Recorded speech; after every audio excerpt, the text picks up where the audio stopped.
Bonjour à tous, je suis Critique Masqué et bienvenue dans ce flop des 10 pires films de 2017. Alors je dis pires films, je précise avant que ça va pas forcément être les pires films de l'année, mais plus un espèce de mélange, donc il va être quand même classé de 10 à 1, de mes grosses déceptions, des films qui m'ont énervé, des films qui m'ont déçu, des films que je considère être du gâchis, plus que des mauvais films. Voilà, ça m'a pas forcément intéressé de mettre des trucs comme Gangsterdam ou des trucs comme À bras ouverts. Je considère que j'ai pas de temps à perdre avec ces trucs-là. Voilà, c'est mauvais, il n'y a aucune volonté de faire quoi que ce soit d'intéressant avec.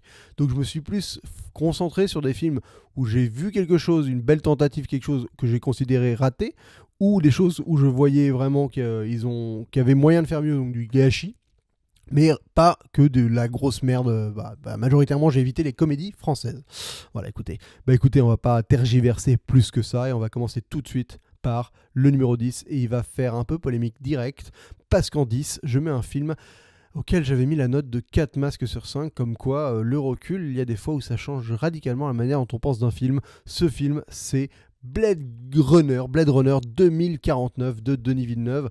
Voilà, donc évidemment, ce n'est pas le 10e pire film de l'année. Il doit y avoir un milliard de films, enfin beaucoup de films pires. Mais ce que je veux dire, c'est que je me suis rendu compte de Blade Runner, en fait, qu'avec du recul, que c'était une énorme déception pour moi.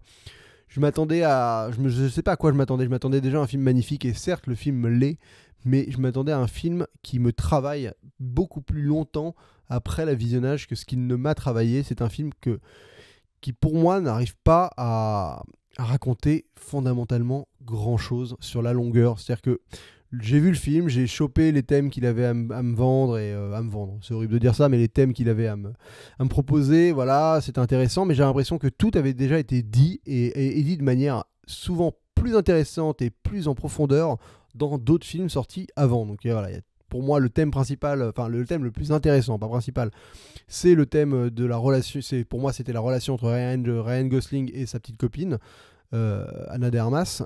Et ça, pour moi, c'était Her. Et Her l'avait fait de manière beaucoup plus intéressante, beaucoup plus poussée, beaucoup plus approfondie. Certes, peut-être moins choc visuellement. Donc le film se sauve à chaque fois par son visuel.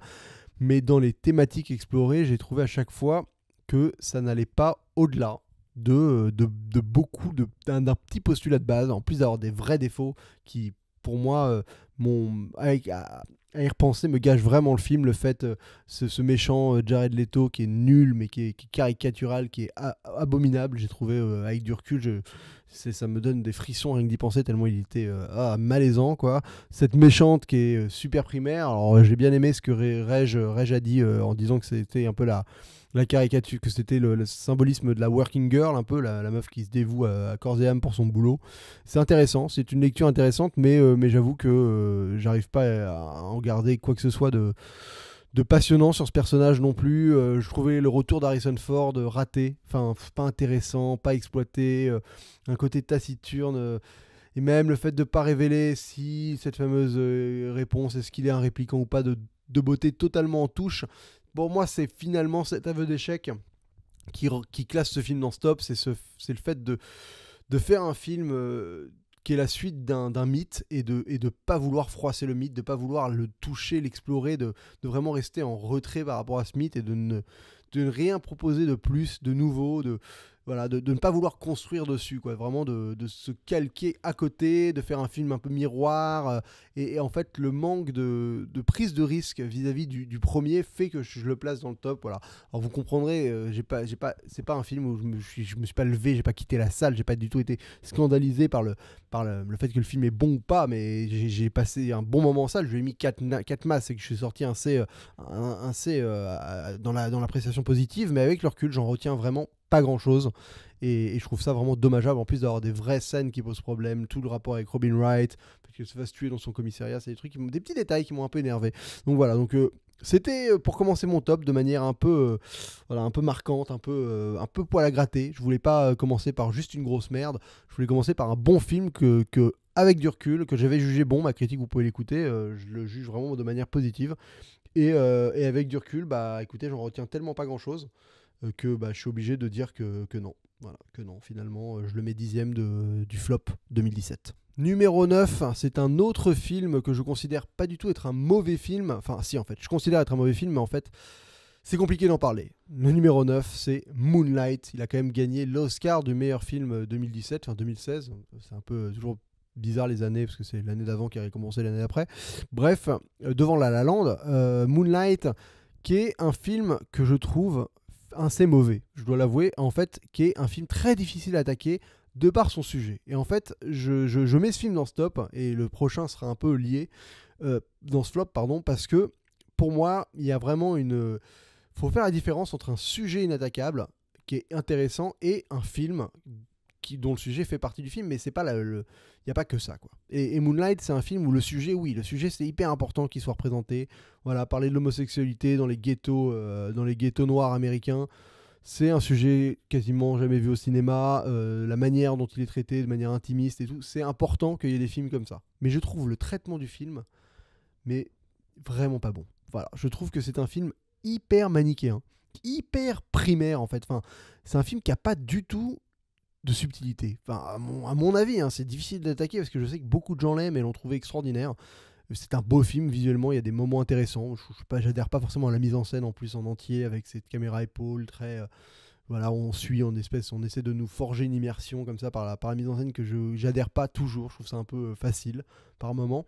Mais surtout, je trouve que le film s'écroule sous le poids de sa non-subtilité, quoi. C'est-à-dire qu'on nous présente un personnage au début qui est joué par Ali, j'ai oublié son nom, mais bon, le personnage qui joue le méchant, ou un personnage dans Luke Cage, là, excusez-moi, bref, ce mec-là, je vais mettre une photo, voilà, et bah, ce personnage-là est trop gentil, quoi. Il y a un moment où on nous présente un dealer de banlieue américaine, le mec, c'est un dealer quand même, tu vois, enfin... Et le mec n'a à zéro défaut, quoi, à zéro point négatif dans le film. C'est un espèce d'ange gardien du héros qui arrive et ça devient un père de substitution, mais le mec, voilà, c'est le mec bien, quoi. Le mec bien par excellence. Il n'y a aucune porosité dans sa manière d'être bien. Il est lisse, il est super lisse. Et de l'autre côté, on a un autre mec dans la partie lycée qui est le bully, là, le bully du lycée, qui est juste un connard, mais qui a aucune subtilité non plus. C'est-à-dire qu'on a les deux spectres pour montrer des choses vraiment précises. On a montré que quand on peut être gentil avec toi, bah, ça fait que tu peux devenir quelqu'un de bien, et quand tu deviens un connard, quand on est un connard avec toi, et ben, ça te force à devenir un connard, quoi. Et j'ai trouvé que ces deux personnages gâchaient mais totalement le message du film, qui est un film beaucoup plus, qui essaye d'être un film subtil, un film sensible, un film touchant sur l'amour et le mal-être qu'on peut avoir à être homosexuel dans un milieu qui a du mal avec l'homosexualité. Et j'ai trouvé que le manque de subtilité dans ces deux personnages qui sont à un spectre très opposé de la manière de concevoir les humains, c'est-à-dire qu'on a le connard d'un côté et le mec beaucoup trop bien de l'autre, ça m'a totalement gâché le plaisir d'apprécier ce film pour ce qu'il devrait être, quoi. Enfin, parce que je vois une facilité d'écriture, un manque de subtilité, mais criant, quoi. En plus d'avoir, voilà, la mère, c'est une mère cliché qu'on a vu beaucoup au cinéma. Bon, à la limite, ça me dérange pas de manipuler les archétypes et les clichés, mais là, c'est trop. C'est accumulé les uns après les autres, c'est trop. Après, voilà, j'ai eu des problèmes avec les trois personnages en termes physiques, l'évolution du gamin à travers les âges. J'ai eu du mal je trouve que les comédiens jouent pas de la même manière, sont pas le même personnage. C'est très subjectif comme avis sur ce film, mais à chaque fois que l'histoire, qu'on changeait de personnage, j'ai vraiment eu une période d'acclimatation au personnage. Alors peut-être que c'est voulu dans le film, je l'ai pas revu depuis que je l'ai vu au cinéma. En tout cas, voilà, j'en suis sorti. J'ai essayé de faire une critique dessus, j'ai pas réussi à l'époque, j'arrivais pas parce qu'il y avait une hype autour et j'avais pas envie de dire des conneries dessus. Et avec le recul, j'ai vraiment réussi à cerner ce qui me dérangeait, et c'est ce manque de subtilité dans le spectre des personnages que j'ai trouvé, mais soit trop gentil, soit trop con, et qui est pas d'entre-deux, et qui est que le héros qui se situe un peu dans cet entre-deux, parce que c'est un vecteur, le héros, il se balade juste, il prend ce qu'on lui... Voilà, il prend la méchanceté quand elle est là, il prend la gentillesse, mais il donne peu. Et alors à la fin, il y a cette jolie scène, et bon, le film est quand même un peu ennuyeux aussi, j'ai trouvé, malgré des beaux moments. Voilà, il y a des beaux moments, toute la séquence dans l'eau, dans la plage de Miami, c'est des beaux moments, mais ça sauve pas un film, et je pense que je le mets dans ce flop parce qu'il a eu l'Oscar, hein, c'est sûr. Il aurait pas eu l'Oscar, je l'aurais sûrement pas mis dans le flop. Donc c'est comme je disais, c'est plus un flop en réaction, avec des gâchis, des énervements, des choses qui m'ont un peu énervé, que la qualité formelle du film, hein. Vraiment, faut se mettre ça en tête. Donc voilà, 9ème, Moonlight. Huitième, un autre film qui parle aussi des Noirs américains, donc je fais pas une obsession, hein, là ça va pas du tout traiter de ça dans ma critique. C'est Hidden Figure, les femmes de l'ombre, si je ne m'abuse, donc sur ces trois Noirs américaines qui ont travaillé pour la NASA et qui ont permis la conquête spatiale américaine, entre autres dans les coulisses, sans qu'elles soient vraiment reconnues, et donc sous fond de ségrégation dans le, je crois que c'est en Virginie que ça se passe, ou quelque chose comme ça, un des États du sud-est des États-Unis. Donc sous fond de ségrégation, sous fond de lutte raciale et d'avancée des droits humains. Donc pareil, c'est un film sur cette partie-là et la manière dont cette fresque de personnages va réussir à te décrire l'Amérique et ses travers à cette époque-là. J'ai trouvé ça très bien fait, mais je le mets dans le flop pour une autre raison, pour une raison très simple qui est son rapport à la science. Voilà, c'est un film où on a des personnages qui font des mathématiques quasiment dans tout le film.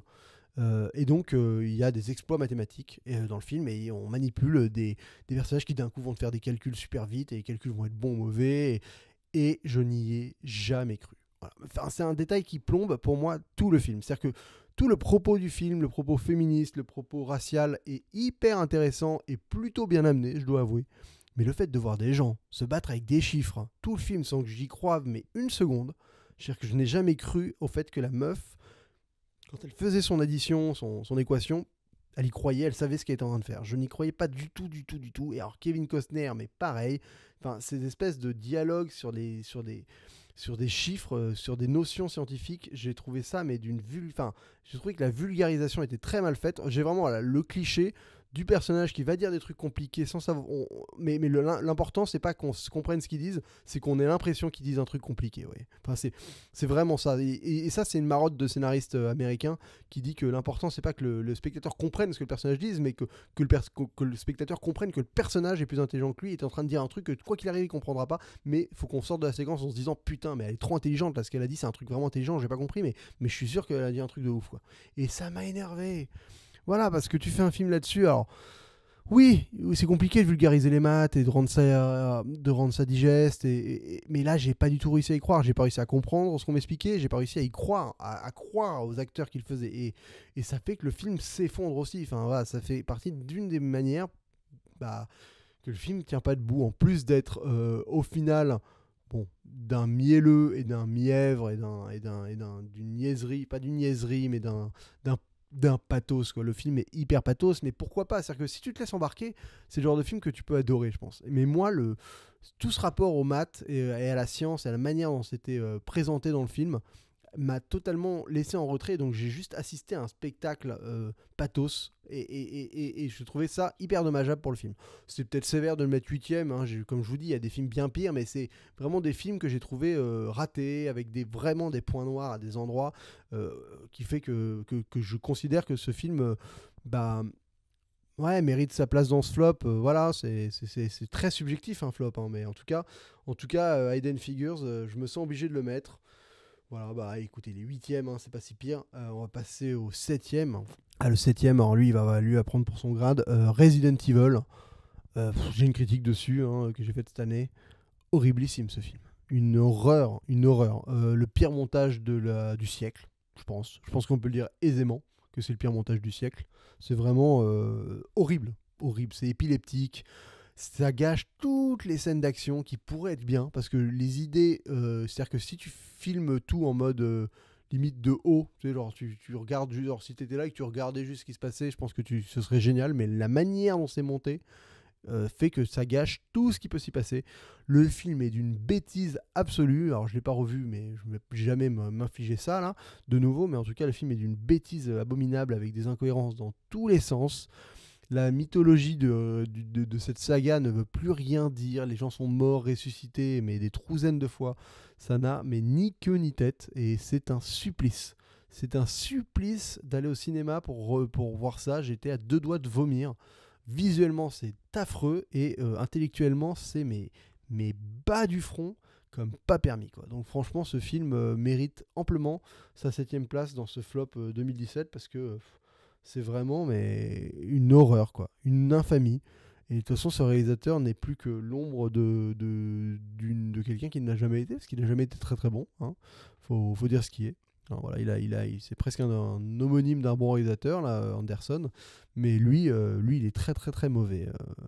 Je n'ai pas envie de dire de faire un lapsus et de me gourer d'Anderson, donc je vais juste l'appeler. Je crois que c'est Paul W.S. Anderson, celui-là, qui est particulièrement un gros gros tachon. Et là, franchement, il s'est prouvé être un énorme tachon, donc je lui dis absolument pas bravo. Numéro 6, premier film français de la liste, Ce qui nous lie, de Cédric Klapisch. Alors Cédric Klapisch, c'est probablement un de mes réalisateurs français préférés, qui a en tout cas réalisé 2 films qui sont dans mon top 10 des films français que je préfère, qui sont L'Auberge espagnole et Le Péril jeune. Donc c'est un réalisateur français que j'attends énormément à chaque film.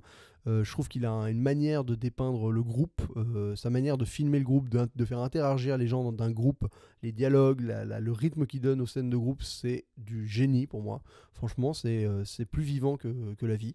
Et je ressors de ces films en ayant l'impression d'être pote avec les personnages, d'avoir vécu un moment avec eux. Enfin, voilà, pour moi, c'est un des rares réalisateurs qui arrive à s'approcher de cette espèce de style chronique hyper dur à faire, qui te retranscrit une vie, mais à la fois t'es passionné par ce qui se passe, t'as l'impression de vivre avec les personnages, bref. C'est un peu, l'année dernière, j'avais donné le numéro 1 du top à Everybody Wants Some de Richard Linklater, et pour moi, Klapisch arrive à faire un cinéma qui s'en rapproche, vraiment qui est dans cette veine-là, et quand c'est bien fait, comme L'Auberge espagnole ou Le Péril jeune, pour moi, c'est au firmament de ce que le cinéma simple et intimiste et humain et quotidien réussit à provoquer. Et là, ce qui nous lie, donc, qui est l'histoire de ces trois frères et sœurs, 2 frères et une sœur, au moment où leur père va pas terrible, un des frères revient d'Australie pour s'occuper du vignoble familial. Et j'ai trouvé ça mais raté, voilà, vraiment raté. Il y a beaucoup de choses qui sont ratées, c'est-à-dire que les relations frères-sœurs, j'ai trouvé ça très étrange, la manière dont ils les manipulaient. Alors, mais vraiment très très étrange, c'est-à-dire que la première séquence où t'as Pio Marmaille qui joue un des frères qui va faire un câlin à Anna Girardot qui est sa sœur, et c'est bizarre, quoi. Enfin, ils se font un câlin dans le lit, mais de manière, genre, une espèce de lutte. C'est touchant et à la fois c'est assez malaisant, quoi. C'est très étrange. Alors après, c'est peut-être moi qui ai un blocage avec cette scène-là, mais je trouve que comme introduction de rapport frère-sœur, quand ils ne sont pas vus depuis super longtemps, ça fait tout de suite, tu vois, là, c'est quoi cette famille bizarre? Enfin, ça m'a un peu perturbé. Et même après, je trouve qu'il n'arrive pas à t'en ressortir des choses sur le vin de manière extrêmement passionnante, t'en ressors pas avec des connaissances, t'as pas eu l'impression d'apprendre des choses sur le vin, d'avoir vécu avec une famille de fans de vin et de pouvoir... tu ressors du film, t'as pas envie de t'ouvrir une bouteille, t'as pas envie de te mettre à connaître le vin plus ou pas, c'est très survolé, donc c'est le cadre du film, mais le propos sur le vin est finalement pas très poussé. J'ai trouvé qu'il y avait des choses qui étaient amorcées, qui sont absolument pas exploitées plus tard, et ça pour moi on a l'impression que c'était une V1 de scénario. C'est-à-dire qu'il y a par exemple tout un truc avec François Civil, qui est donc le plus jeune des frères, qui arrive pas à goûter le vin, qui a un problème qui est pas bon pour goûter le vin, il a un problème avec le fait de goûter, il a pas la mémoire des goûts, enfin, donc tu te mets à te dire, est-ce qu'il a pas de goût en fait et il simule depuis longtemps, enfin il a un truc, il y a vraiment un mal-être au départ avec ce personnage qui est en dessous de ses frères et sœurs pour goûter le vin, et le truc n'est jamais exploité. Après on part sur en fait sa belle famille et le fait que son beau-père veut racheter le vignoble, et le fait que son beau-père lui fait pas confiance, enfin des trucs, et donc t'as un problème de départ qui est amorcé, qui est pas du tout traité, et on traite autre chose à la fin qui est pas vraiment très intéressant. Enfin voilà, il y a des espèces de trucs comme ça qui fonctionnent vraiment pas du tout. Alors il y a 2-3 fulgurances avec Klapisch, voilà, il y a Pio Marmaille et François Civil, ils ont ils ont un petit jeu entre eux qui est de doubler les gens qui sont au loin en leur mettant des phrases dans la bouche ridicules. Donc genre ils regardent 2 personnes qui marchent et ils s'imaginent dire ah ouais putain j'ai mal aux zizi, hein. Et l'autre il dit ah bah c'est normal, tu te branles trop. Hyper vulgaire ce que je viens de dire, mais voilà, grosso merdo ils s'amusent à imaginer des dialogues entre les gens, et ça fonctionne pas mal. Oui, ça c'est des petites séquences qui marchent bien, mais même la séquence de fin d'ivresse, de fin de vendange et tout, qui est supposé être vraiment un moment hyper haut où les gens se kiffent et il se passe un truc et tu vis ce moment de fête avec eux, pour moi j'y étais pas du tout. Donc vraiment grosse déception à ce niveau-là. Il y a toute une backstory avec Pio Marmaille qui est hyper laborieuse, qui arrive pas à être incarnée à l'écran parce que elle est hors champ, et quand elle arrive dans le champ tu comprends pas l'importance qu'elle a, la manière dont elle est traitée, la durée de temps qu'il vit. J'ai trouvé que ce film, au terme de parcours de personnage hyper laborieux, à être cohérent et à être vraiment crédible, et à pas te dire mais pourquoi vraiment ça se passe comme ça, pourquoi il réagit comme ça, mais quel est vraiment son degré d'intimité avec ses personnages, comment il s'aime, voilà, plein de questionnements qui d'habitude dans un Klapisch coulent de source, et là j'ai trouvé ça vraiment poussif. Et il y a un dernier point que j'ai trouvé mais franchement, mais super raté, c'est la résolution du film. Donc je vais pas spoiler, mais le film se résout, mais en 4 secondes, avec genre, ah bon, bah finalement on va faire ça. Bah oui, en fait vous pouviez le faire depuis le début, et ça paraît être la solution sur le moment, alors qu'en fait, c'est vraiment, tu te dis, mais ouais, bah c'est vraiment que t'avais pas d'idée pour provoquer une trame à ton film, et que t'avais pas d'idée en tout cas pour la conclure de manière surprenante, donc t'as pris le truc, et c'était le premier truc auquel tout le monde y avait pensé, et pourtant c'est ta solution de fin. Donc tu tapes un film d'1 h 30 où les gens se disent faut trouver une solution, faut trouver une solution. Bon bah finalement on va prendre la première solution donc on avait évoqué dès le début. Et voilà, donc plein de problèmes pour ce film que j'avais envie d'aimer. Alors voilà, il est dans mon flop parce que j'adore Clapiche et que je considère qu'il est capable de tellement mieux qu'en voyant ça, je me suis dit, mais merde mec, t'es vraiment passé à côté de ton sujet, de tes personnages, pour un film qui aurait pu être génial. Donc j'ai vu le louper. Pour moi c'est vraiment un gros loupé, et donc il acquiert cette place dans le flop à cause de ce loupé, quoi. Numéro 5, un autre film français, Seul. Alors Seul, je l'ai défoncé dans une critique où j'ai été assez horrible, et après j'ai lu les BD. Et donc j'avais encore plus envie de le défoncer.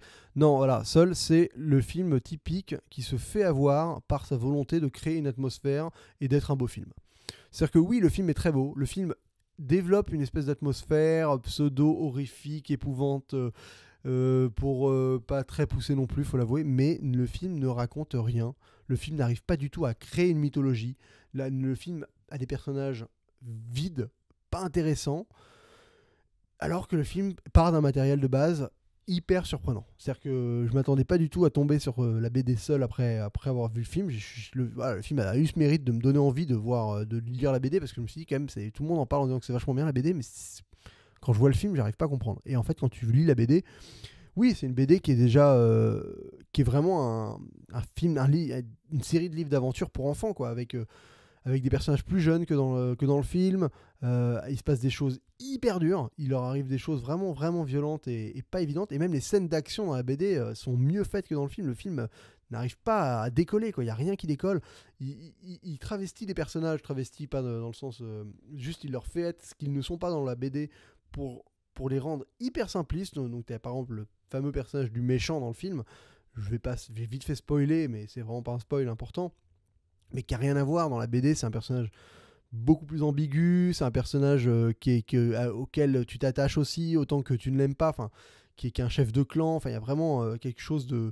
C'est un personnage très charismatique, et quand il apparaît à l'image, dans la BD, il y a vraiment quelque chose d'en plus, quoi, qui vient de ce personnage. Et dans le film, il est amoindri, ça devient juste un espèce de petit nazi, enfin, nul, mais vraiment tu comprends pas les choix. Il y a une histoire de drone magique qui volent dans la ville pour repérer les gens, donc ça donne un pseudo suspense au début du film en mode mais c'est quoi ce mystère, alors qu'en fait ça n'a ni queue ni tête. Il y a la fin, c'est une catastrophe, mais dans tous les domaines, aussi bien dans la résolution du mystère que dans ce que ça va ou pour ouvrir pour une suite. C'est mais hyper mal amené. C'est-à-dire que c'est un vrai gâchis, quoi. Enfin, c'est un vrai gâchis parce que le matériel de base est passionnant et simple. Enfin, c'est-à-dire qu'il y avait moyen, avec les moyens qu'ils avaient, de coller beaucoup plus à la BD. Mais en fait, je demande même pas de faire une adaptation fidèle ou pas. En fait, ce film, il remet en question vraiment beaucoup de questions que j'ai sur le principe d'adaptation. Je m'en fous qu'ils aient pas collé à la BD, à la casse près ou pas. C'est juste que les changements que tu fais, il faut qu'ils soient intéressants, il faut qu'ils racontent quelque chose qui colle aux médias cinématographiques. Là, il n'y a rien qui est fait de manière cohérente, quoi. C'est-à-dire qu'une fois que tu as passé le délire de gamins qui sont dans une ville vide où ils prennent des voitures de riches pour se balader et qui vivent dans un hôtel, tu racontes rien. Tu ne racontes rien. Voilà. Il n'y a pas du tout ce rapport à la mort, enfin, ce vrai traumatisme de la mort qui existe dans Seul, le fait de devoir les clans entre gamins, la manière dont des communautés vivent quand c'est des gamins qui les gèrent. Enfin, il y a beaucoup de thèmes qui sont totalement zappés, en plus d'avoir une mythologie. Et c'est ça qui m'attriste le plus, c'est que Seul arrive de manière très très très progressive. Alors après, c'est peut-être le problème de faire qu'un seul film et pas une trilogie ou machin. Le film n'a pas vraiment bien marché, donc il n'y aura pas de suite en plus, donc c'est vraiment une catastrophe. Mais dans ce cas-là, il faut limite faire une série télé. Mais j'ai fait une vidéo où je résume plus ou moins ça, hein.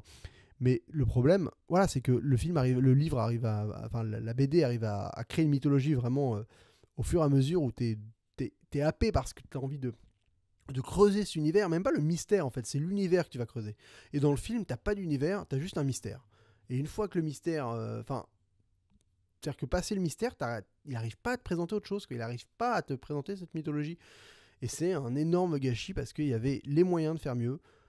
Et le mec s'est fait avoir par son esthétisme, le fait de faire un joli film un peu angoissant, quoi. En plus d'avoir un casting extrêmement bancal et pas bon, de se concentrer sur une personnage avec des flashbacks avec son frère, totalement aberrant, de la rendre vraiment être le personnage principal, Layla. Pourquoi? Enfin, j'ai pas compris les choix et ça m'a vraiment énervé. Après coup, en sachant que j'avais vraiment pas aimé le film avant de lire la BD, donc c'est pour moi un double fail. C'est-à-dire que en tant que fan de la BD actuelle maintenant, ce film me répulse, et en tant que personne qui n'avait pas lu la BD, ce film, je l'ai trouvé tout pourri, quoi. Donc le film, vraiment une foirade, quoi, une foirade. Alors le numéro 4, je vais pas m'attarder 2 heures, mais la démarche me gonfle au plus haut point. C'est La Belle et la Bête de Disney, qui est donc un espèce de remake live action, quasiment plan par plan, du dessin animé original qui est sorti il y a 20 ans. Et pourquoi? Et à 30 ans même, quasiment, putain, c'est horrible. Pourquoi? Voilà, je comprends pas la démarche. Je ne comprends pas la démarche, je trouve le film pas très intéressant. J'aime pas La Belle et la Bête de base, mais celui-là, la démarche m'horripile. Et c'est le paroxysme de cette culture de la nostalgie, culture doudou, culture... horrible, horrible. De cette culture de on ne fait rien de neuf, on vous propose exactement ce à quoi vous attendez. Et rapidement, hein, je vais dévier sur Star Wars 8, mais au final, c'est pour ça que j'aime tant Star Wars 8. Je commence vraiment à adorer ce film, Star Wars 8. Je ne vais pas beaucoup parler de l'autre, La Belle et la Bête, je m'en ai rien à foutre en fait. C'est parce qu'il allait ailleurs que là où tout le monde voulait qu'il aille. Il n'est pas du tout allé dans les théories des fans. Enfin, il a vraiment donné un coup de pied au couille à beaucoup de gens qui s'attendaient à quelque chose. Et La Belle et la Bête, c'est l'inverse total. C'est du brossage dans le sens du poil de tous les gens qui sont allés voir le film en s'attendant à ce qu'ils allaient voir. Ils savaient ce qu'ils allaient voir et ça faisait plaisir aux gens. Et c'est pour moi la fin du film. Enfin, c'est la fin du cinéma de faire ça. De proposer les mêmes histoires indéfiniment, de la même manière, avec juste des évolutions techniques, mais pour raconter la même chose visuellement, avec les mêmes ambitions, enfin, tout, les mêmes musiques, tout pareil. La catastrophe, quoi. Il y a 2-3 différences avec le dessin animé, hein, mais franchement, c'est de l'ordre du grotesque, quoi. Donc là, franchement, numéro 4, je le mets vraiment pour le geste. Et là, je sais que Disney vont débarquer avec toute une série de live action qui va continuer. Le Roi Lion, des trucs comme ça, là, le Roi Lion, Mulan. Enfin bon, on verra. On verra, mais en tout cas, La Belle et la Bête, pour moi, c'était vraiment ni fait ni à faire, quoi. Donc numéro 4 de mon flop, horrible. Alors là, on rentre dans le top 3, et le top 3, c'est vraiment des grosses merdes. Le top 3, c'est 3 grosses merdes. Donc la première grosse merde, donc le numéro 3, c'est La Momie, avec Tom Cruise, qui est pour moi une énorme daube. Et le nombre de gens qui sont venus défendre ce film, parce que Durandal avait dit que c'était bien. Ce film est une merde. Une merde. Voilà, alors je vais essayer d'argumenter vite fait, parce que beaucoup de gens m'ont dit que dans ma critique, il n'y avait pas d'argument. Je disais juste que c'était de la merde sans donner d'argument. Le film est sur un ton imbitable. Voilà, on parle beaucoup de la marvelisation des choses, mais là, on est typiquement dedans. On est dans ce film où c'est un film d'action qui n'arrive pas à choisir entre l'épouvante, entre l'action, entre l'aventure, entre la blagounette. Et donc, il y a des moments. Oh tiens, un moment où j'essaie d'être épouvantable 30 secondes, et après, finalement je fais une blague. Des moments où j'essaie d'être un film d'action, mais bon, je fais toujours une blague qui sont à chaque fois, mais pas drôle du tout, hein. C'est-à-dire qu'on a encore ce personnage, on a un duo de personnages qui est en mode, tu vas pas réussir, moi je suis un bon baiser, hein, fais gaffe, je baise vachement bien. Ah non, mais je pense que tu baises pas si bien que ça, hein. On a baisé ensemble, c'était pas si bien. Non, si on a baisé, c'était vachement bien. Voilà, c'est la running joke du film, pendant tout le film, ça parle que du fait qu'ils aient baisé, et c'était bien ou pas. Le film ne raconte rien du tout. Mais rien du tout. Il y a zéro thématique de rien. Ça, c'est là pour introduire un univers que tu sors du film, tu te dis mais jamais de la vie je retourne voir un film de ce Dark Universe là. Ça ne raconte rien. Je comprends même pas qu'est-ce que l'histoire qu'est-ce que ça vient foutre là-dedans.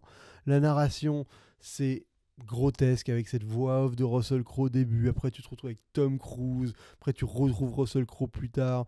Entre temps, t'es entrecoupé de flashbacks de la momie qui te raconte son histoire. Enfin, c'est la narration, mais zéro cohérence. C'est juste foutu là pour que l'histoire, pour que tu comprennes à peu près les éléments qui sont mis en place, mais il y a rien de logique, cohérent, d'imaginatif, d'inventif, quoi.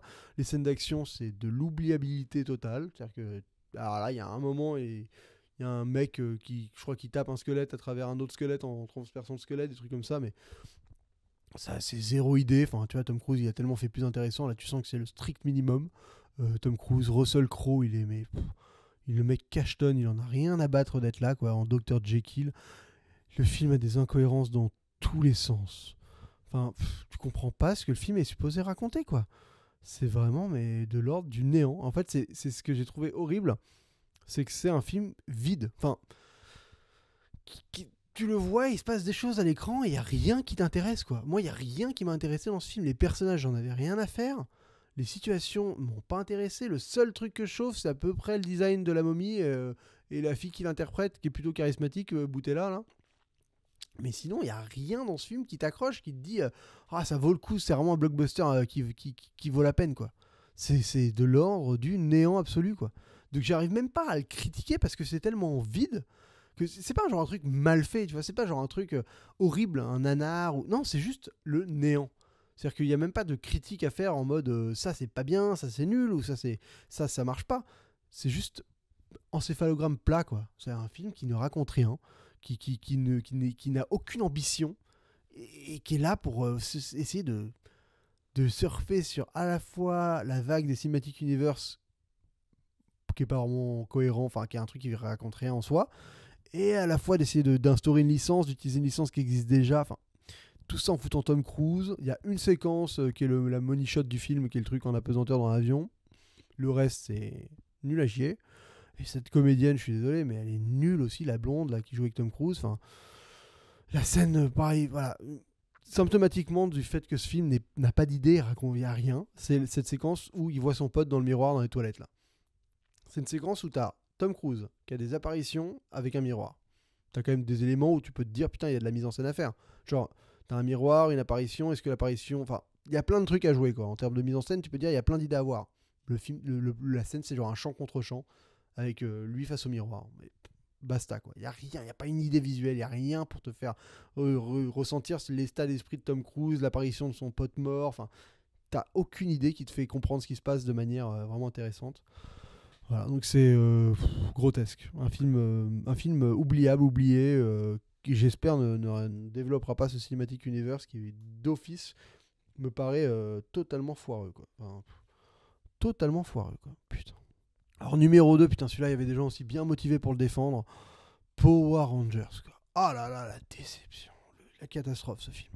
Donc, les gens étaient contents de voir un téléfilm Disney Channel, en fait.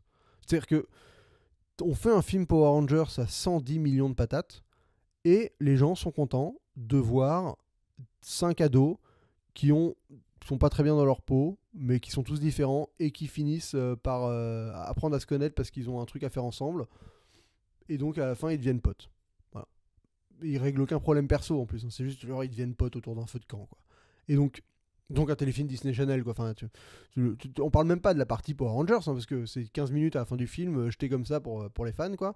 Mais l'heure et l'heure 45 de film, c'est 5 personnes 5 personnes qui apprennent à se connaître, qu'il y a un geek, non il n'y a pas un geek, il y a un autiste, il y a un quarterback déchu, une pom-pom girl qui a fait sa pute, je crois, donc qui a fait du harcèlement et donc qui est considérée comme une meuf pas bien, une lesbienne, alors voilà, c'est bien, il y a l'ouverture, il y a une lesbienne, et un mec solitaire, et qui deviennent potes pendant 1 heure et demie. Ça, c'est horrible, une catastrophe. Alors, catastrophe formelle, c'est juste que le film est littéralement un téléfilm Disney Channel, quoi, ne propose rien de plus. Il y a 15 minutes d'action à la fin, bon bah ok. Et donc ça, c'est le premier point, c'est que je me dis juste, est-ce que c'est vraiment ça qu'on voulait voir en voyant Power Rangers, tu vois. Tout ça, tu rajoutes aussi la méchante, la Rita, qui au final, avec du recul, me dérange pas, c'est-à-dire que le fait que t'aies Rita Repulsa, qui soit jouée par, je sais plus comment elle s'appelle, là, la meuf qui joue dans les films de Judd Apatow, là. Bref, qui joue un méchant totalement over the top avec des cris en mode comme ça là. Et bah au final ça me dérange même pas, quoi. Parce que ce qui me dérange dans le film, c'est juste la platitude de ce qu'il présente, de ce qu'il montre, de ces 5 ados pas très intéressants du tout,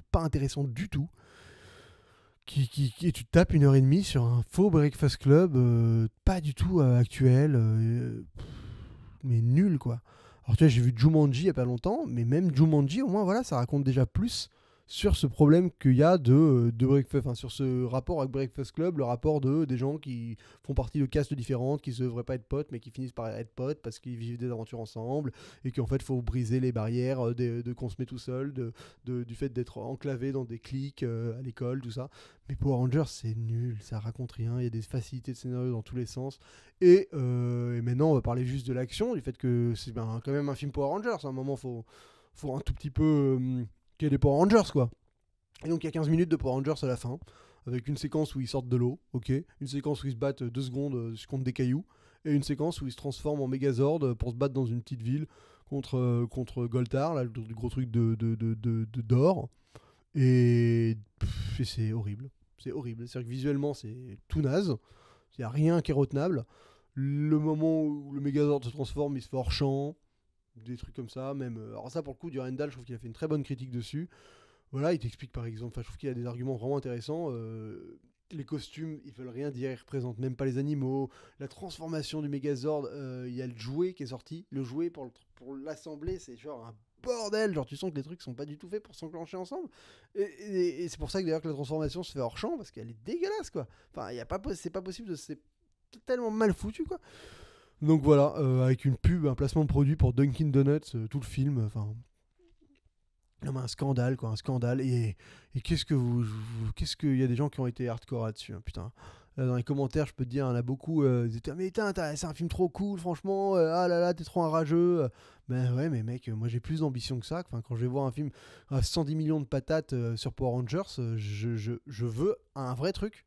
Je veux une proposition intéressante de A à Z avec un truc où le mec va au bout de son délire, quoi. Là c'est un téléfilm, c'est un putain de téléfilm Disney Channel, quoi. J'ai pas d'autre argument. C'est juste, y a rien, voilà, y a rien. Donc encore une fois, ça se rapproche de la momie, parce qu'il y a que dalle. Donc c'est une grosse merde. C'est une grosse merde à 110 millions de dollars qui ne raconte que dalle, qui ne présente rien, qui est même pas jouissif, qui est rien du tout. Donc de la grosse daube. À la limite, je serais tenté de voir un 2. C'est ça le problème de cette merde en plus. C'est que maintenant qu'ils sont arrivés au ce postulat où à la fin du film il y a Power Rangers, bon bah au moins mettez 110 millions de patates pour qu'il y ait des Power Rangers pendant 1h30 au cinéma. Ça moi j'achète. Mais ce que vous m'avez fait sur ce truc, qui aurait dû être 15 minutes de film, je ne peux pas.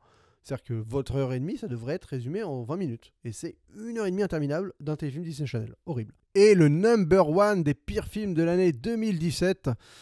c'est Justice League. Voilà. Pour moi, c'est le plus gros gâchis de l'année, la plus grosse bouse de l'année, la monstruosité. Donc là, j'étais indulgent sur ma critique à chaud, je lui ai mis 2 masques. Mais avec le recul, c'est une énorme daube qui est horrible. C'est une monstruosité. C'est-à-dire que c'est vraiment un film qui a pas de tête pensante, qui a 2 mecs qui ont fait 2 films différents, qu'on a assemblés à la fin. Et c'est un gâchis absolu parce que c'est quand même les personnages potentiellement les plus intéressants de tous les comic books, de l'univers comic book, soit la Justice League, Batman, Superman, Flash. Voilà, il y a de quoi faire, quoi. Il y a des choses à raconter. Ce film ne raconte rien. C'est-à-dire que tu prends les anciens films du DCU, au moins à chaque fois il y avait une volonté de raconter des choses, quoi, d'avoir des thèmes forts, voilà, la présence de Dieu parmi nous, le fait comment s'adapter à une vie sur une planète où les gens sont tous plus faibles que nous et trouver sa place là-dedans, le duel entre un homme et Dieu, enfin voilà, il y a beaucoup de choses qui valaient le coup d'être racontées. Et là, Justice League, c'est un renoncement total de toute volonté de raconter quelque chose d'intéressant, d'intelligent, de profond, et juste des gens qui cherchent un MacGuffin pendant 2 heures, et encore à peine 2 heures, hein, 1h50 et quelques, pour se finir par se battre dans un no man's land en Russie, contre un méchant en CGI dégueulasse et pas très incarné. Voilà, donc le néant absolu, réalisé par 2 mecs, donc clairement il y en a un qui était moins... Enfin, les 2 styles n'allaient pas du tout ensemble.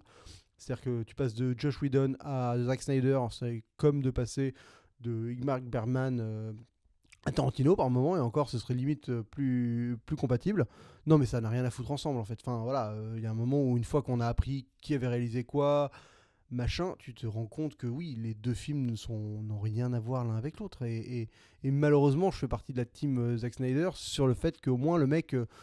bon, je suis pas toujours fan de ses films, hein, mais au moins il propose des choses visuellement toujours intéressantes. Là-dessus, il y a quand même peu de choses à dire. Et il est lourdos, je trouve. Moi, je le trouve lourdos dans sa manière de manipuler les symboles, mais au moins, il manipule des symboles, il raconte des choses avec ses thématiques et ses symboles, quoi. Alors que là, c'est de la bouffonnerie, de la rien du tout, du néant. Du néant absolu, quoi, de la grosse daube. Donc, une catastrophe, parce que moi, Batman, vous pouvez le voir derrière moi, j'ai que des comics Batman, c'est un de mes persos préférés. Là, dans le film, on a Johnny Depp. On a un Ben Affleck qui le joue, qui est pâteau, qui est gros même. Enfin, le mec, il a aucun motif pour faire du sport. À un moment, une séquence où tu te demandes s'il va se foutre torse nu et t'es limite en droit de te dire. Enfin, au moment où je me rappelle, c'est quand il est dans son espèce de bureau là, avec d'autres, genre Wonder Woman et tout. Il est en espèce de combinaison. Enfin, il enlève une première combinaison, il en a encore une autre en dessous. Et je me dis, putain, mais ouais, je pense qu'ils vont foutre torse nu là. Ils vont oser nous montrer Ben Affleck torse nu parce que ça doit pas être hyper funky la torse nu là, Ben Affleck. Et bah non, il le montre jamais, donc voilà, il le planque sous des armures pour qu'il ait toujours l'air un peu gaulé, mais en fait il l'est vraiment plus, faut être honnête. Le film avait tellement moyen de. Enfin, il y a tellement de choix lunaires quoi. Le combat de fin où t'as pas d'eau, donc t'as Aquaman qui se frite, mais il y a pas d'eau. Donc t'as un personnage qui est là pour être fort, contrôler les poissons et nager dans l'eau. Mais ils te mettent même pas un petit lac. Tu vois, ou au moins t'aurais pu foutre un lac dans ce truc. Non, même pas du tout, aucun intérêt. L'humour de Flash est peut-être le seul truc qui fonctionne à peu près dans le film, comparé au désistement de tout le reste. Donc voilà, c'est le seul truc à sauver. Donc à la limite, s'il y a un film Flash, pourquoi pas. Mais ce Justice League, c'est ramassé au box-office. À l'échelle, le film ne rapportera pas, ne sera pas rentable du tout. Je crois qu'il s'est arrêté à 600 millions de dollars box-office mondial. Alors que le film en a coûté un truc comme 450 et il faut que le film fallait que le film fasse 1 milliard pour vraiment être rentable. Le film va faire même pas ça. Donc gros échec et pas pour rien. C'est-à-dire que le film ne mérite. Enfin, le film là DC ne savait pas où aller. C'est vraiment, ils avaient l'impression d'avoir un poulet à qui on avait coupé la tête et qui courait dans tous les sens. Et donc ils ont fait un espèce de un gloubi-boulga en essayant de prendre ce que les fans avaient bien aimé chez Marvel. Donc on va mettre des blagues, de simplifier tout ça, de faire 2 films, d'en faire qu'un. Donc ils teasent des trucs, ils teasent Darkseid, ils teasent des trucs, mais ça n'a aucun intérêt. Superman, ah oui, la moustache, putain, le premier plan le plus malaisant de l'histoire du cinéma, je pense. Je pense que ce film peut être élu avec le premier plan le plus malaisant de l'histoire du cinéma. C'est-à-dire que ce plan fait à l'iPhone là sur Superman dans la rue où il y a sa fausse moustache, mais il y a des mimes là sur internet qui débarquent, enfin qui sont apparus depuis, mais c'est une abomination quoi. C'est-à-dire qu'il y a tellement d'éléments dans ce film qui font que c'est une abomination que j'ai pas d'autre mot. Je trouve que c'est le mot parfait. En plus c'était drôle parce que c'était l'ennemi de Batman Superman, une abomination, Doomsday là. Et là c'est le film en est devenu une quoi. C'est devenu une abomination, une horreur. Donc mon plus gros flop parce que je dois vous avouer que c'était potentiellement le film que j'attendais le plus de l'année en fait. Bêtement, hein, je me suis dit putain, s'il y a un film qui peut créer la surprise cette année, ça peut être celui-là quoi. Parce que tout le monde s'attend à ce que ça va être nul et surtout il avait connu tellement de rebondissements dans sa production, avec le réel qui se barre et tout. Que je me dis si le film est bon, ça peut être un truc sorti nulle part, un truc énorme. Et en fait c'est le total inverse. C'est une énorme daubasse. Voilà. Donc, écoutez, pour résumer un peu cette année sur les flops, j'ai pas été voir énormément de films au cinéma cette année. Je me suis épargné beaucoup de choses. J'ai pas eu le temps. Voilà, je suis allé voir un film par semaine à peu près grand max, ce qui fait que mon flop a des films quand même assez exigeants dedans parce que je me suis je sais qu'il y a des films. J'aurais pu mettre du Bad Buzz, du Gangsterdam, du À bras ouverts. Donc ce genre de truc, il y a plein de merde que j'ai même pas mentionné, mais parce que c'était pas mon intérêt de faire un flop avec que de la merde, des trucs vraiment nuls, tu vois, juste des mauvais films.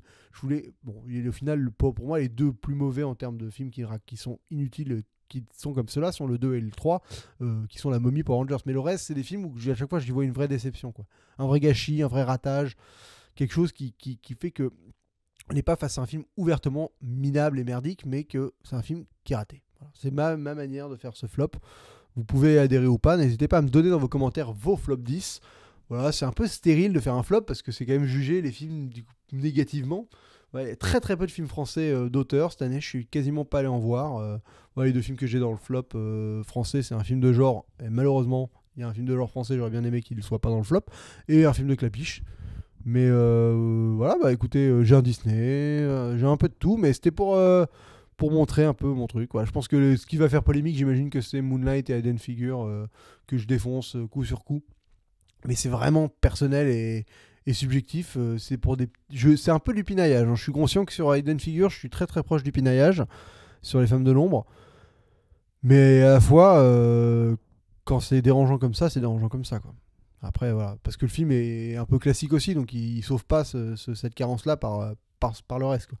Bah écoutez, j'ai envie de vous dire que c'est tout pour cette vidéo. Va y avoir un flop, va y avoir d'autres vidéos. N'hésitez pas à aller voir toutes les vidéos qui vont sortir pendant ces vacances. Flop, top, bilan de l'année cinéma, bilan de ma chaîne, futur de ma chaîne, ce genre de petites vidéos. N'hésitez pas à voir tous les débats sur les chaînes des copains, donc sur la chaîne de Reg le Gorilla, sur la chaîne des cousins font du cinéma et sur la chaîne de Wallo at Works. De Valou at Works, j'ai vachement mal, je l'appelle Wallo, je sais pas pourquoi. De Valou at Works, où on a fait des débats ensemble, voilà. Ça vaut le coup. Je vais essayer d'en proposer plus l'année prochaine, comme je le dis dans d'autres vidéos. Voilà, l'année prochaine, on va se retrouver. Pas forcément de manière tout le temps, enfin, pas beaucoup de vidéos, mais je vais essayer de faire des bonnes vidéos, des vidéos intéressantes. N'hésitez pas à partager cette vidéo, n'hésitez pas à la liker, à mettre si vous avez aimé dans les commentaires ou pas.